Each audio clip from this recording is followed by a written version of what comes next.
Hola, ¿cómo están? Espero que todos se encuentren muy bien. Estamos partiendo el primer capítulo de La Sobremesa, que es una conversación del Centro de Estudios Internacionales más distendida, más informal, sobre temas que captan el interés del mundo y que tienen también impacto en Chile. Hoy día, en nuestro primer capítulo, tenemos a nuestro amigo y profesor de la Universidad Católica de Ciencias Políticas, Francisco Urdines, que además es investigador asociado del Centro de Estudios Internacionales, y hemos invitado hoy día a Francisco porque ha venido desarrollando una investigación muy interesante en la llamada diplomacia de las mascarillas de China y cómo eso está teniendo impacto en América Latina y el Caribe. Entonces, Francisco, en esta sobremesa distendida, relajada, te quiero primero preguntar en qué consistió ese estudio donde tú analizas los 33 países de América Latina y el Caribe y el rol de las donaciones chinas durante la pandemia. Mm. Gracias, Jorge. Gracias por la invitación. Me encanta el formato distendido. Mira, esto empezó así, cuando el fenómeno de las donaciones tomó fuerza. Aún en América Latina estábamos en una fase bastante inicial de la pandemia. Recuerda que esto golpeó primero a Europa, y en Italia, en España, comenzaron a mencionarse en la prensa la llegada de estos containers de productos de China. Y en ese momento la sensación que tuve fue, bueno, hay que aprovechar ahora a empezar a hacer una sistematización de todo esto antes de que sea imposible por la cantidad de data que se... Hoy en día los problemas que tenemos los cientistas sociales es que hay demasiada información, más que falta de información. Exacto. Entonces monté un equipo de gente que se encargó de sistematizar todos los días, cuidadosamente, filtrar qué noticias había sobre donaciones en la región. Había muchas, había que sacar las que eran fake news, había que sacar las que estaban repetidas, había que filtrar muy bien lo que era compra de lo que era donación. Vamos a hablar de eso, pero es un tema Sí, que me interesa mucho. nos volvió locos. Y empezamos a notar que era increíble la cantidad de cosas que había, porque no eran solamente donaciones del gobierno chino. Empezó a haber donaciones de la comunidad de chinos en los países, inmigrantes. Empezó a haber donaciones de las empresas chinas en los países. Empezó a haber donaciones de universidades chinas. Después, ciudades hermanadas hacían este tipo de donaciones cruzadas. Fue eh, un trabajo grande que terminó en una base de como 350 donaciones, eh, y creo que es, en mi opinión, el esfuerzo más sistematizado por ver realmente la cantidad de donaciones que hubo de China hacia la región. Las que se hicieron preliminares en prensa tenían el vicio de que mezclaban donaciones con compras.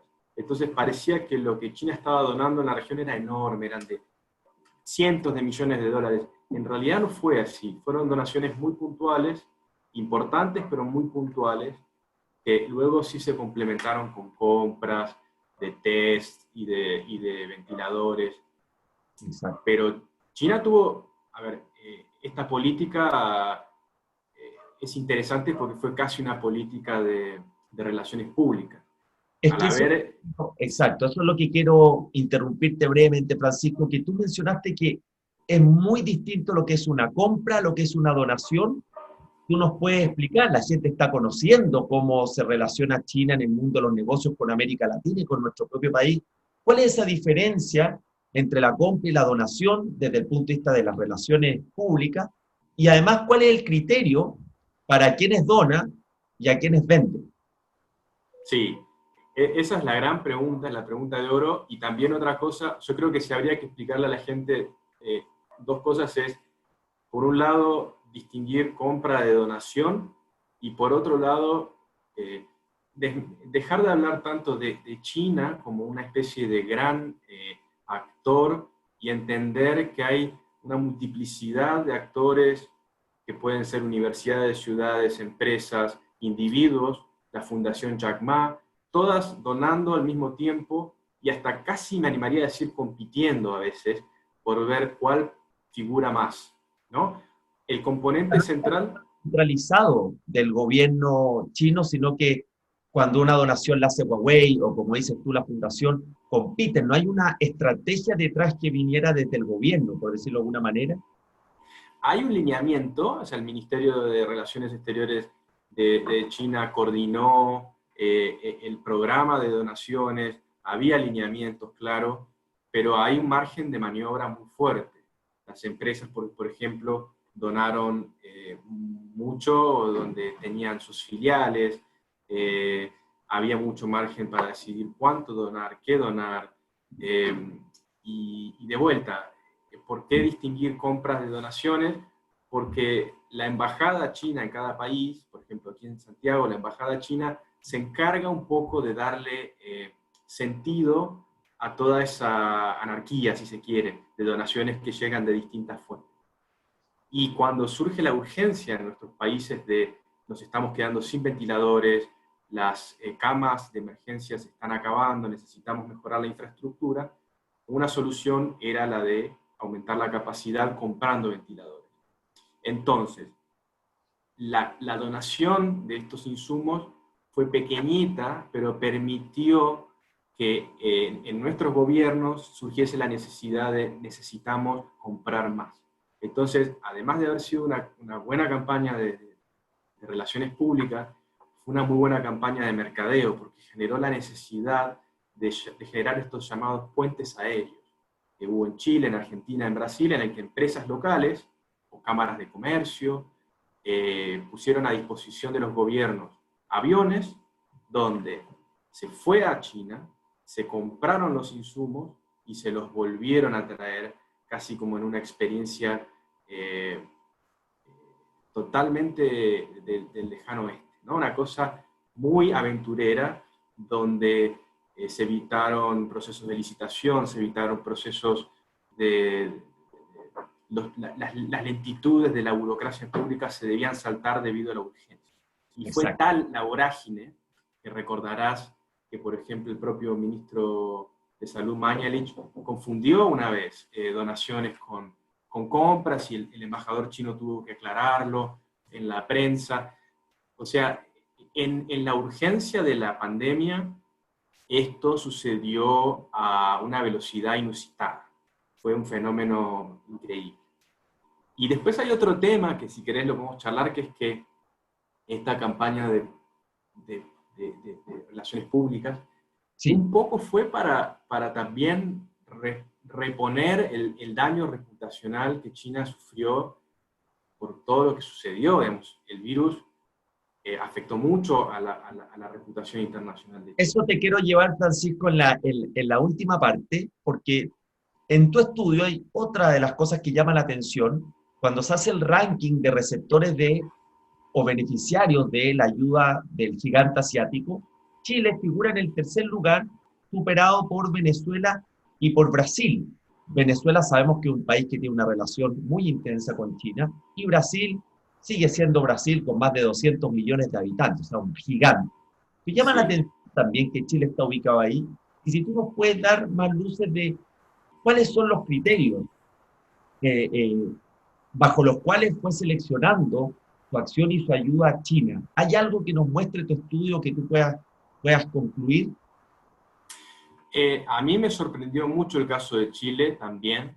Lo que sucede en el caso de Chile es que hubo una gran cantidad de donaciones que vinieron de empresas y que vinieron también de ciudades. Entonces, la diplomacia subnacional, esto de la hermandad entre regiones y provincias chinas, o la hermandad entre ciudades chilenas con ciudades chinas, ayudó mucho. Y en Santiago, que es una ciudad grande, que tiene un PBI hoy que mueve buena parte de la economía de América del Sur, las empresas chinas tienen, bueno, el ojo puesto y hubo mucha donación de parte de empresas chinas en Santiago. Yo creo que eso explica en gran parte que Chile como un todo salga tan alto en esta tabla, pero sorprende porque yo recuerdo que en aquel entonces la cobertura de prensa, en junio más o menos, era mucho más fuerte en la Argentina, por ejemplo. Se hablaba mucho de un hospital militar que los chinos donaron el año pasado al gobierno argentino, que se usó recién este año para tratar a gente con la enfermedad, pero esa donación había sido previa a la pandemia, por lo tanto nosotros, por ejemplo, no la contamos. El caso de Chile yo creo que tiene que ver, honestamente, con una importancia que se percibe de parte de este país como un hub, o sea, un país que es clave para la llegada de una serie de inversiones estratégicas. O sea, hay una visión también estratégica viendo el potencial que tiene Chile como puerta de entrada para el resto de América Latina, para Chile. Exactamente, exactamente. Bueno, a los días o al mes o 2 meses se cayó la gran expectativa del acuerdo con el 5G, ¿verdad? Creo que Exacto. era un tema central para Huawei, eso se terminó cayendo, pero estoy seguro de que eso pesó bastante. Ahora, para contradecirme un poco igual, insisto, en el estudio lo que se ve es que tampoco hay una estrategia muy pensada, o sea, no hay una cosa que uno diga, todas las donaciones se explican por un interés político. En verdad, tuvo mucho que ver el rol de los individuos, la calidad de los diplomáticos allí en China para canalizar donaciones, la calidad y la capacidad de las empresas locales para generar acuerdos de donación. O sea, la microdiplomacia tuvo un rol central y eso hizo con que esto que ahora uno lo puede explicar como grandes estrategias, en verdad es el producto un poco de Son conjuntos una de cosa un poco acciones, caótica. claro. Sí, sí, fue un poco caótico todo. Bien, es interesante Eh, porque al final del día, Francisco, como tú dices, hay también aquí temas de liderazgos personales, de iniciativa, de vínculos previos que existían con China que facilitaron, por ejemplo, la acción de la CPC o tener un embajador tan presente como el embajador Xu, más que pensar necesariamente que hay una mano visible que fue dirigiendo todo, que viera a América Latina como desde el balcón y dijera, bueno, aquí vamos a elegir dónde vamos haciendo selectivamente la ayuda. Es interesante y yo creo que tu estudio nos va a hacer un gran aporte en eso. Y es inevitable, Francisco, ir a la conclusión final de que esta diplomacia de la mascarilla, la gran pregunta es si está ayudando o no a construir más legitimidad, este soft power de China, sobre todo como tú mencionaste, que se vio muy afectada la imagen con el inicio del coronavirus, de la pandemia. ¿Qué es lo que has podido tú notar en los países que han sido receptores de la ayuda china? ¿Se ha mejorado esa imagen, se ha mejorado esa reputación o no? Refiriendo obviamente a sí, Latinoamérica, que es parte de tu estudio. sí, esa pregunta es buenísima, porque además de la base de donaciones chinas a la región, lo que hicimos fue también un survey, una encuesta a como 1.500 personas o 1.800 personas, no recuerdo bien, en 6 o 7 países aquí en América Latina, para preguntarle a la gente qué opinaba de China. Y lo que hicimos fue un experimento. Algunas personas les dimos para leer una noticia donde se hablaba de la donación de China a ese país y la cantidad de insumos que habían llegado, y a otra gente le dábamos a leer una noticia donde se mencionaban las donaciones, pero también se mencionaba esta parte que comentas, que es las críticas de Donald Trump, el efecto sobre la Organización Mundial de la Salud, el drama con Taiwán, que al ser excluida de la OMS reclamó por información en diciembre y no se la dieron.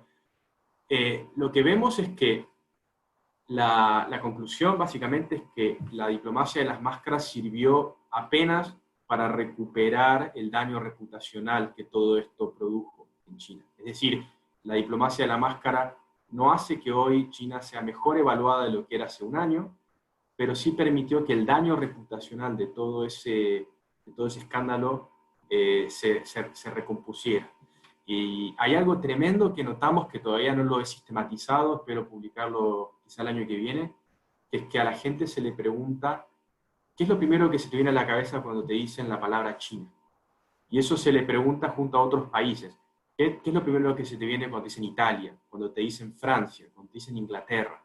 Estos son países que los elegimos porque son países con soft power muy alto en el mundo. Cualquiera Exactamente. que Italia, todo el mundo dice pizza, todo el mundo dice Roma, todo el mundo dice el calcio, ¿no? El ¿Y caso de China... qué dicen de China? ¿Qué dicen de China? Y es tremendo, yo creo que habla de la necesidad que tiene China todavía, de, a pesar de ser muy poderosa, de mejorar mucho su soft power, porque la gente habla en muy malos términos. La palabra virus, la palabra autoritarismo, la palabra comunismo, la palabra violación a derechos humanos aparece casi en la mitad de los casos. Entonces, la connotación de estos conceptos es muy mala y yo creo que habla un poco de dónde el gobierno chino hoy puede poner el énfasis en nuestros países, en generar políticas que mejoren la percepción que se tiene de China entre la opinión pública. Porque comparado al de otros países, incluso al de Estados Unidos, donde la gente también es muy crítica en general, el de China es peor aún. Y a mí me resultaba curioso compararlo con el de Japón. Preguntamos por Japón, que es otro país asiático importante. Y en Japón, por ejemplo, se menciona mucho la tecnología, la disciplina, aparecía mucho como palabra, el trabajo, bueno, y luego el manga o el anime, que han sido canales de soft power. Incluso en Corea el K-pop ha sido importante, aquí en Chile, para generar conocimiento sobre Corea, en este país.